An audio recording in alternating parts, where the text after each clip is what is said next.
ராதே கிருஷ்ணா. என் பேர் கோமதி. மாசானா மார்கசீர்ஷோகம் அப்படின்னு பகவான் கிருஷ்ணர் பகவத்கீதையில் சொல்லியிருக்கார். ஸோ அப்படி இருக்கிற இந்த தருவாயில் த டிவைன் தமிழ் சேனல் இந்த திருப்பாவை சேவிக்கிறதுக்கு ஒரு ஆப்பர்ச்சுனிட்டி கொடுத்துருக்கா. பாசுரம் 10. நூற்று சுவர்கம்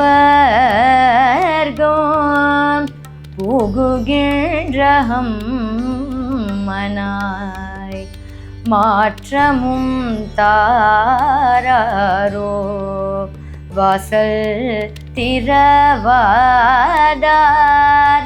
நாற்ற துழாய் முடி நாராயணன் நம்மால் போற்ற பறை தரும் புண்ணிய நாள் பண்டொரு நாள் கூற்றத்தின் வாழ்வீழ்ந்த கும்பகர்ணனும் தோற்றும் உனக்கே பெருந்துயில் தான் தந்தானோ ஆற்ற அனல்தல் உடையாயரங்கலமே தேற்றமாய் வந்து திரவேலோரும் பாவாய். நமஸ்காரம். மார்கழி மாதம் திருப்பாவை 10ஆம் பாசுரம். நோற்றுச் சுவர்க்கம் புகுகின்ற மனாய் அப்படின்னு தொடங்குகிற பாசுரம். இதில் இன்னொரு தோழியை ஆண்டாள் எழுப்பும்போது அவள் தூங்கின்னு இருக்கா.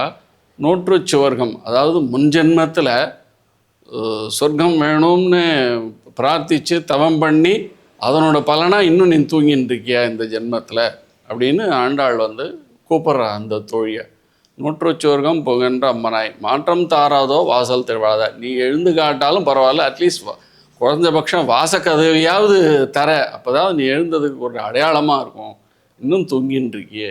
எப்படி தூங்குறா அப்படின்னா, தூங்குறதுக்கு அடையாளம் கும்பகர்ணன். அந்த கும்பகர்ணனோட நீ மெஞ்சிருவ போல் இருக்கே உன்னோட தூக்கத்தில் அப்படின்னு ஆண்டாள் அவளை வந்து எழுப்புறா. ஆற்றல் அனந்தலுடையாய் அருங்கலமே, அதாவது அந்த பெண்களோட கூட்டத்தில், தோழிகளோட கூட்டத்தில் இந்த தோழியை தான் ரொம்ப பெருமை வாய்ந்த தோழியாக. அருங்கலமே, அணிகலன் நடந்த அருங்கலமே என்று அந்த தோழியை ஆண்டாள் எழுப்புகிறாள். இதெல்லாம் எழுப்பி பெருமாளை நம்ம சேவிக்கணும், அவனோட அனுகிரகம் பெறணும் அப்படின்னு ஆண்டாள் எழுப்புகிறாள். மேலும் ஆண்டாளை பிரார்த்திப்போம். ஸ்ரீ ஆண்டாள் திருவடிகளே சரணம்.